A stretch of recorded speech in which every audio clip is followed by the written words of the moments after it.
നമസ്കാരം. ജോലിയുടെ ഭാഗമായിട്ട് തൃശ്ശൂർ വരെ ഒന്ന് പോകേണ്ടി വന്നു. എന്തായാലും തൃശ്ശൂർ വരെ പോയതല്ലേ, നമ്മളെ ഗുരുവായൂരപ്പനെ കണ്ടൊന്ന് തൊഴുത് അനുഗ്രഹം വാങ്ങി തിരിച്ചു പോരാമെന്ന് വിചാരിച്ച് പോയതാണ്. അങ്ങേരുണ്ടോ നമ്മൾ അടുപ്പിക്കുന്നു. എന്താ തിരക്ക്! അവിടെ ഒന്ന് കയറി തൊഴണമെങ്കിൽ മണിക്കൂറുകളോളം കാവലിരിക്കണം ബായി. എന്തായാലും കൊള്ളാം. ചെന്ന് വെളിയിൽ നിന്നൊന്ന് തൊഴുത് ആ തിരക്കിനകത്ത് നിന്ന് വേർത്തു.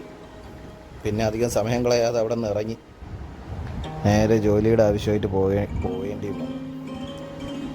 അടുത്ത പ്രാവശ്യം വരുമ്പോഴെങ്കിലും പോയി ഒന്ന് കണ്ട് തൊഴാമെന്ന് വിചാരിക്കുന്നു.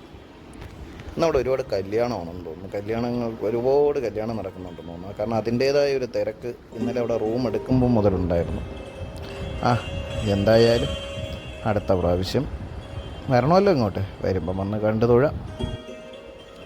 നാരായണ ഭഗവാനെ കാണാൻ ഒരു നോക്ക് കാണാൻ വേണ്ടി വന്ന് കിടക്കുന്ന ജനത്തിരക്ക് കാണണം. ഇത്രയും ആൾക്കാർ ഈ ചൂടത്ത്, അതും നല്ല ഉരുകിപ്പോകുന്ന ചൂട്, ഈ ചൂടത്തവിടെ നിന്ന് ഉരുകി ഭഗവാനെ കാണാൻ നിൽക്കുക.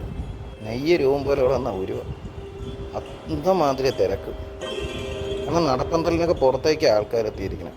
എന്ത് ദൂരമായിട്ടാണെന്നറിയോ, എത്ര ക്യൂ ആയിട്ട് ആൾ നിൽക്കണേ.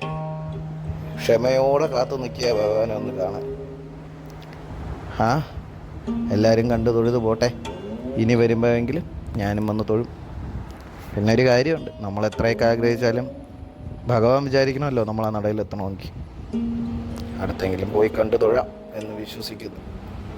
നാരായണ കാത്തോണേ.